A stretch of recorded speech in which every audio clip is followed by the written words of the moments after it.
podcast. You've been in business over 50 years. You're a general contractor. How have you found your commercial clients all these years? What would you recommend to them? Ronnie Kirchman, what is up, man? Hey, what's happening, Jesse? It's so exciting having you on the podcast. You've been in business over 50 years. You're a general contractor. You're doing roughly 7-8 million, maybe a little bit more some years.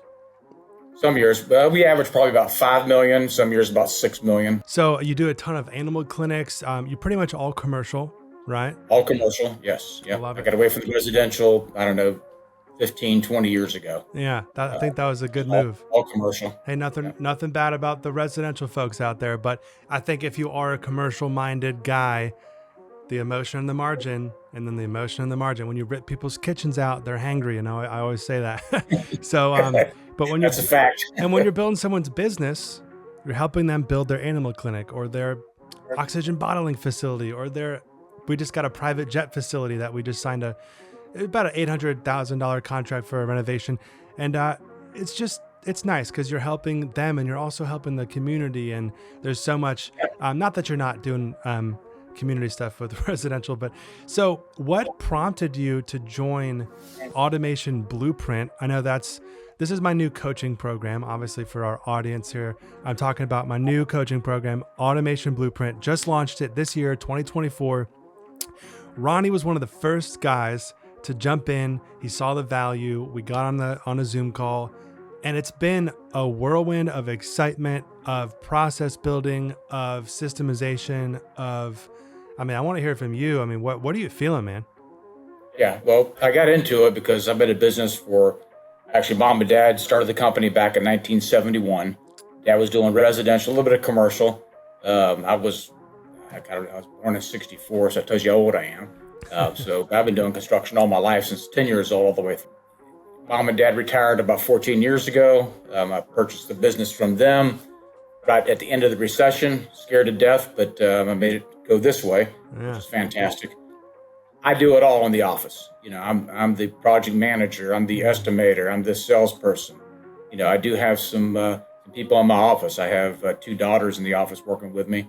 One's a project manager, the other one is train her to be a junior estimator. Yeah. Then I have a non-relative in the office that does all the bookkeeping. So our bookkeeping side, our accounting side is superb. Everything else is just, I want to get to that next level where I'm not running around. I was at 3 jobs today. I'm back at the office estimating, meeting with people. I met with 2 clients yesterday. So that's what prompted me for you, Jesse, I've been kind of watching your podcast and your YouTubes, and I just want to get to that next level. I'm excited, man. And when we first jumped on the call, I showed you the Automation Blueprint where you start with admin and bookkeeping, and then we get the superintendent processes dialed in. And then we make an assessment and we say, do you want to focus more on marketing and sales, which I would recommend, but then we fill in estimating and project management. And now that's what we're doing. So you had admin and bookkeeping dialed, and I'm sure your superintendents, they know what they're doing. Don't get me wrong. I'm dialed in with them. Yeah, but obviously the goal is to build that written process that we can fall back onto. We want quizzes for them. We want scorecards. We're going to get to all that. We want meeting cadences. There's so many things that once you really unlock this dialed in approach to the business, it just totally frees you up. And then when you get to the estimating and project management delegation portions, your whole world is going to change. I got chills even saying it, because when you don't have to worry about, when you have that estimator with a process in place and he knows he doesn't have to come to you asking questions. Well, how do I send out the ITBs to subs?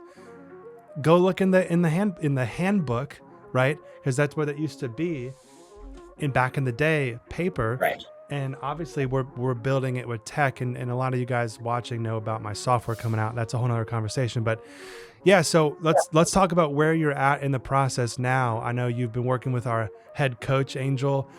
She's been absolutely fantastic. Of course, there's the group calls that I jump on and I talk tech and I talk how to organize as simple as how to organize your Google Drive, right? But yeah, so what process are you building right now with Angel? Right now, we're building the project manager's process. Yeah. And we got a call with her this Thursday. It's a 2-hour call, so we get a lot accomplished. It's really informative call. She's on top of things. She's amazing. I mean, Yeah. she's just, she's dialing me in, and because I keep telling her, everything I have is here in my brain. Yeah. How do I get it from here to there? And that's what she's working on. That's what we're getting at. We're almost there. And that's the trap most people fall into is we are good at what we do, Ronnie, aren't we? Oh yeah, without a doubt. We know I construction. love construction. I love doing what I do. Exactly. We love what we do. Yeah. Passionate. Yeah, exactly. Yeah. And we're the best. How could anyone ever be any better?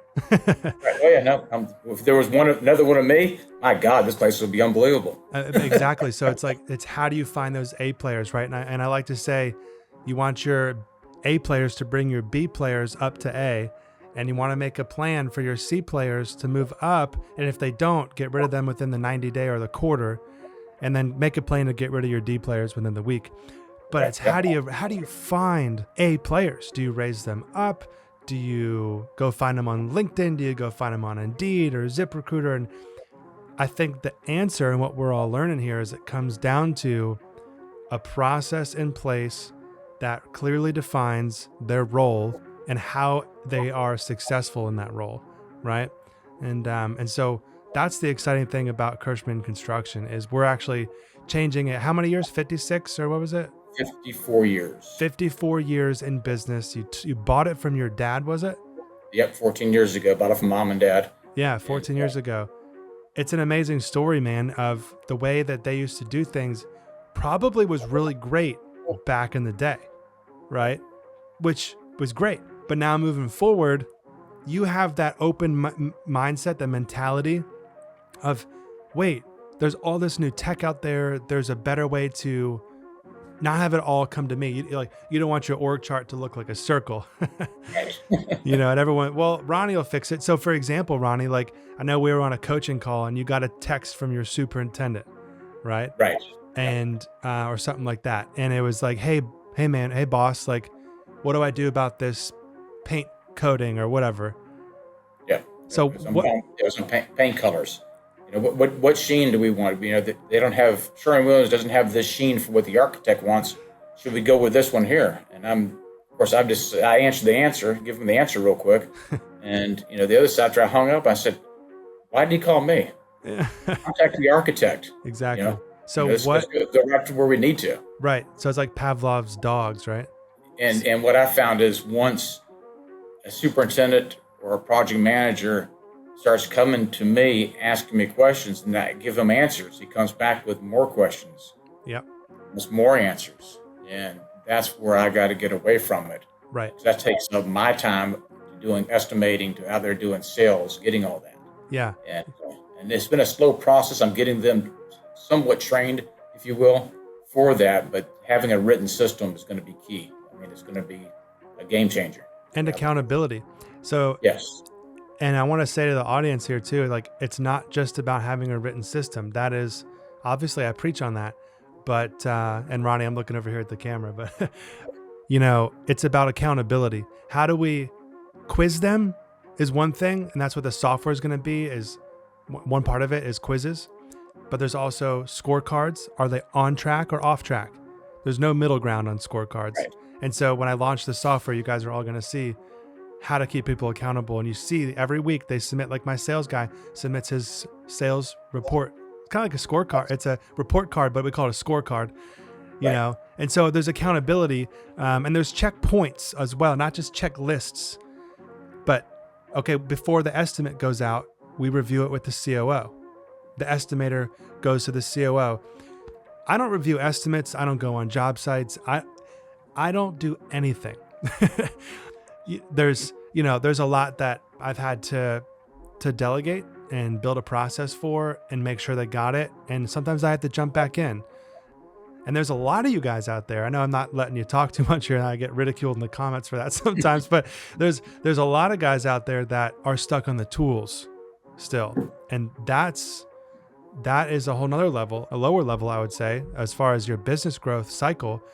If you can get off the tools, you want to move up to, being the business owner, but then you kind of get stuck into this cycle with the craftsman mentality, the carpenter's mentality of, I'll just do everything. I'll do project management. I'll do estimating. I'll manage the superintendent. I'll be an admin. I'll do admin tasks. I'll do the bookkeeping, or maybe my wife will, or for your example, I think your daughter's doing it, right? And I'm not talking about you right now. I'm talking in general, but I'll do marketing and sales and biz dev, which is actually what you should be doing, but you're also doing all those other things, which actually this is kind of where you came into the program, Ronnie. Kind of, you had a couple of pieces filled, but we're dialing those in, and then we're taking you out of PM and super. So how does it feel, going back to you a little bit here, how does it feel actually getting these processes built in the program here? Just getting them put on paper was the difficult part, but Angel, she's been coaching me on what to put on paper, and getting that down is relieving, and to be able to go over with her this Thursday to get her input of what we have, and I'm just excited about it. It's a beautiful, it's almost like a whole new season of life for you. Right. You're about to enter into a beautiful time of your life. I'm ready for it. Yeah. I mean, you've been ready for it. Yeah, you've been ready for it, man. Yeah. And obviously when he says paper, guys, we're talking the tech systems. Right. Yeah. But yeah, I mean, you got to get into written. So I want to ask you, Ronnie, like, where would you see this kind of going from here? Do you have any thoughts or stuff that you want to share?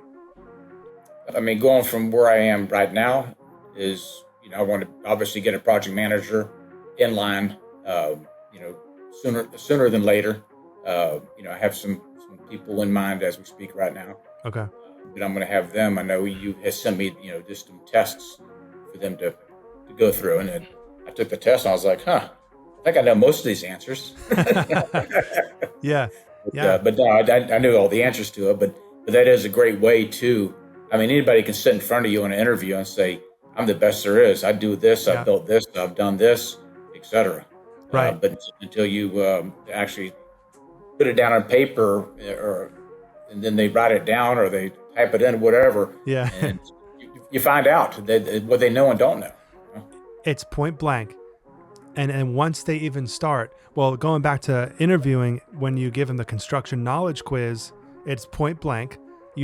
Do they know the different types of HVAC? Do they know what a RFI is? Do they know what all MEP stands for? All the different stuff that you kind of need to know. You definitely need to know if you're going to be a project manager. But then once they start, they do onboarding, and there's a whole process that I have as far as there's an email standards quiz. There's an Apple computer training. And each one has quizzes, culture questionnaires. So they review, they're not just taking quizzes, they're actually reviewing our systems.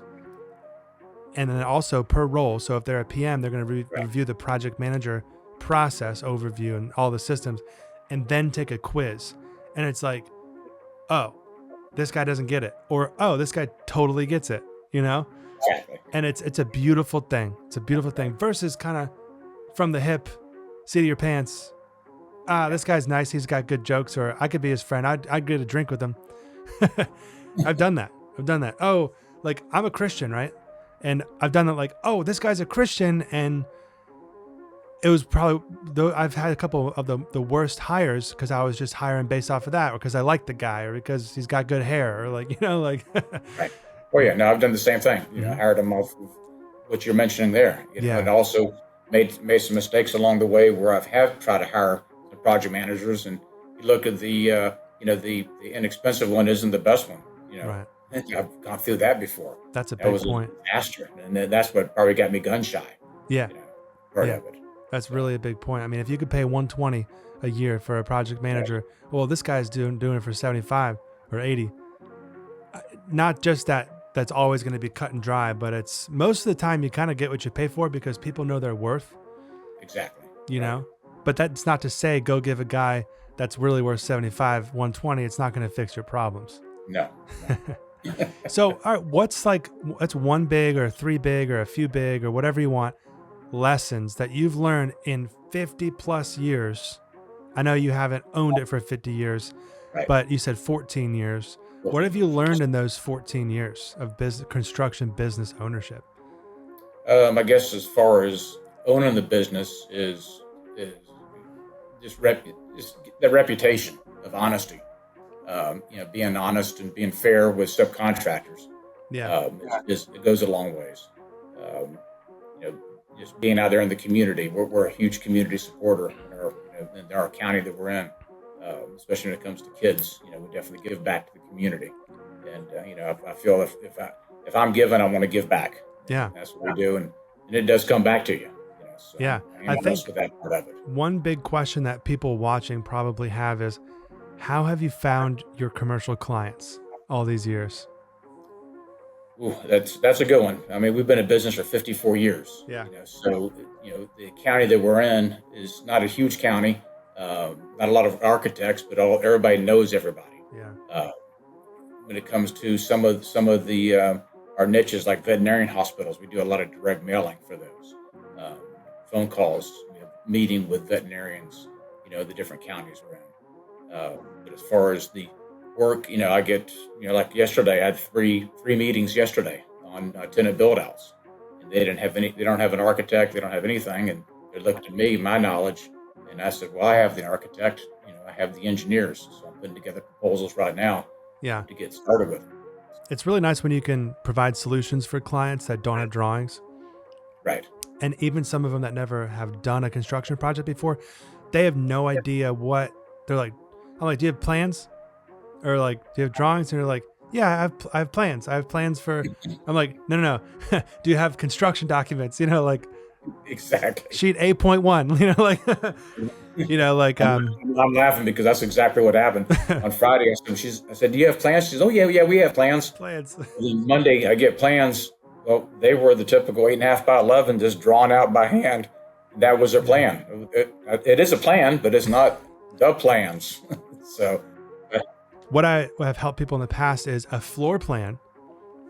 You can give them sheet A 1.1 or what, just give them the floor plan. Have you ever done that, Ronnie, where I'm going to pick your brain a little bit here, like getting a client that doesn't have the drawings, maybe you start with like a floor plan, then you can maybe kind of make sure everything fits like a test fit. Right. And then you can do kind of MEP and finishes, ballpark off of that, maybe sign a design build contract off of that. Yes. You've done that? Yep, exactly, yep. Yeah, that's kind of how I've go there. And the first meeting is meeting with them on site, getting to know what their end goal is as far as where their office is going to be. Once you have that number of offices, size of the offices, go back to my architect, just do a nice basic plan. It's nice and simple. And they start dialing into it, and then do like a design build for the plan part of it, up until permitting, and then go to the next phase.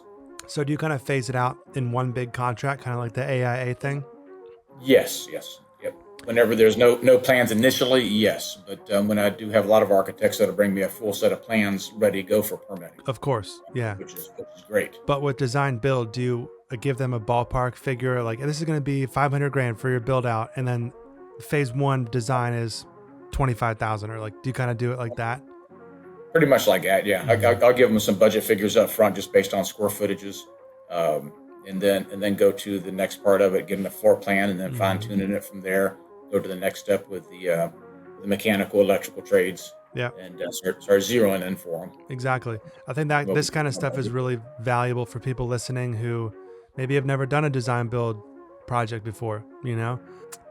Maybe they got all these clients calling them that don't have drawings, and so what do you do? I mean, the easiest piece of cake stuff is when clients call you with drawings. Right. Yeah, because you could just send it to your estimator, or you're the estimator. Exactly. But you just, so I get a set of plans in that's a full set of plans. Off they go to my subcontractors for pricing. Yeah. We give them the time frame. Typically we do 3 to 4 weeks on a competitive bid. That's what we situation. Do. We ask our subs to get their prices into us, a few days before our bid date is due, so we can finalize our estimate and do our detailed scope sheet. Do you do takeoffs before you send it out to subs, or how do you work that? No, I typically just go through the plans pretty quick and just get an overview of what trades are associated with it, and then give that to Rachel in the office, junior estimator, and she sends out the invitations to bid to subcontractors. Yeah. So then follow up. Once you get those bids back, obviously there's a qualification phase, a scope phase. Correct. So how do you work that? A lot of times after she sends invitations out to bid, I'll work on the scope of work for the different trades. Which most of it I have with being commercial. It's pretty standard. Each job it is different, but most of it's pretty standard. That you can just copy and paste and send out to them. Then she sends it out to them. Yeah. And then when the bids come in, you got to check the bids, make sure they have everything. And, you get 3 bids and, one's super low and 2 of them are out there. You have to kind of analyze them and see, is he the right guy to use? Yeah, But you include everything. So if there's a 20-year-old-ish watching this right now and they want to be a GC, a general contractor, what advice would you have for them? As of right now, go get a job, work in construction, go in the field, start in the trenches. Love it.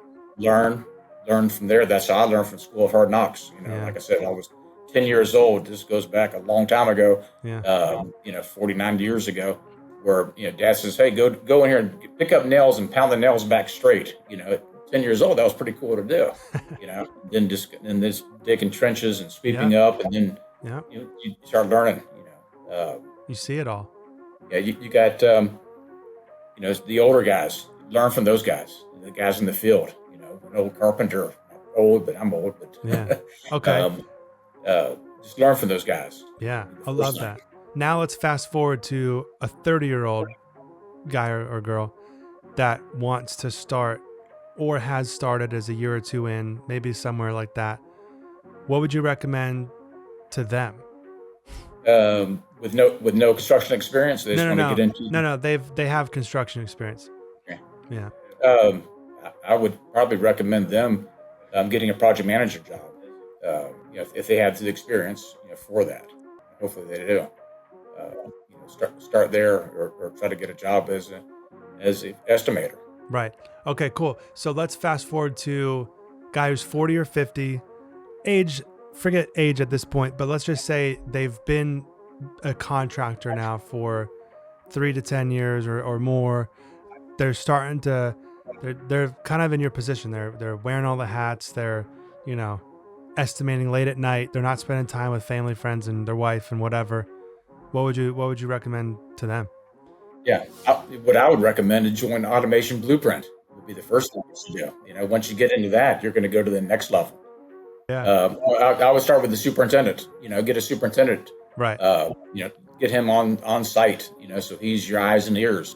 Yeah. Get a good program for daily reports for pictures and. Right.